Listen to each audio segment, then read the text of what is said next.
जय सद्गुरू खवयांनो, मी अर्चना आपल्या यूट्यूब चॅनलमध्ये सर्वांचे मनापासून स्वागत करते। आज आपण थंडीचे भूक लाडू बनवणार आहोत। तर हे बघा, मी सुरुवातीला खारीक आणि खोबरं बारीक करून घेतलेलं आहे।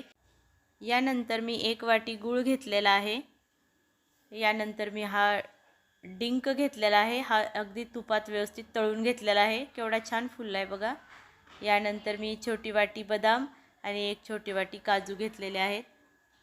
आपण याचा गुळाचा पाक करणार नाही, त्यामुळे आपण तूप घेतलेला आहे। तर हे बघा, आपल्याला फक्त 2 चमचे तूप लागणार आहे। तर हे बघा, हे मी खारीक आणि खोबरं बारीक केलेलं आहे, ते मी आता मिक्सरमध्ये टाकत आहे। बारीक केलेलं आहे तरी मिक्सरमध्ये का टाकताय असं तुम्हाला प्रश्न पडला असेल, तर आपल्याला हे मिक्सर आहे ना, ते व्यवस्थित बारीक करायला हवं म्हणून। तर हे बघा, याच्यामध्येच मी बदाम आणि काजू टाकलेले आहेत आणि हा आपला तळलेला डिंक टाकलेला आहे। आणि शेवटी आपण हा गूळ आपल्याला जसा लागतो तेवढाच टाकणार आहोत। तुम्हाला जसं गोड लागतं तर तेवढा वापरू शकता।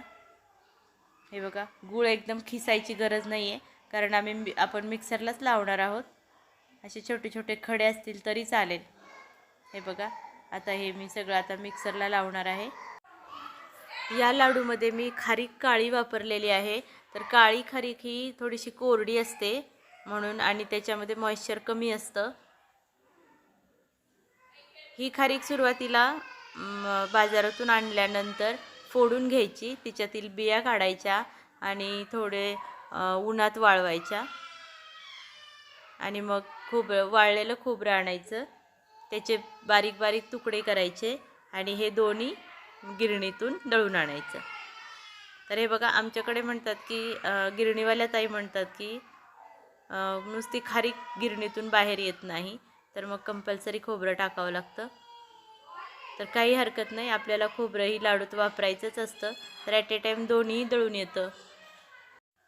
हे बघा, सर्व मिश्रण मी बारीक करून घेतलेलं आहे आणि याच्यामध्ये 2 चमचे तूप टाकलेलं आहे। तुपामुळे याला थोडंसं मॉइश्चर येतं आणि आपले लाडू पटकन बसतात। हे बघा, तूप घातल्यानंतर आपल्या मिक्सरला कन्सिस्टन्सी कशी आली आहे। हे बघा, असं मॉइश्चर येतं। आता बघा, एका हाताने सुद्धा आपले लाडू मस्त बसतात। हे बघा, 1 वाटी खारीक खोबऱ्याचे साधारण आपले 7-8 लाडू, चांगले मोठे मोठे 7-8 लाडू होतात। हे बघा, एका हाताने सुद्धा असे व्यवस्थित वळले जातात।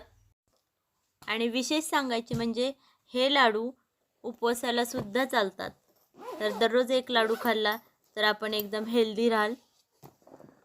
हे बघा, आणि आपल्याला जर जास्त लाडू पाहिजे असतील याचे, तर याच्यामध्ये प्रत्येक 2-2 लाडू मिक्सरच्या भांड्यात टाकायचे आणि अर्धी वाटी भाजलेले शेंगदाणे टाकायचे। तर याच्यामुळे आपलं सारण भरपूर होतं।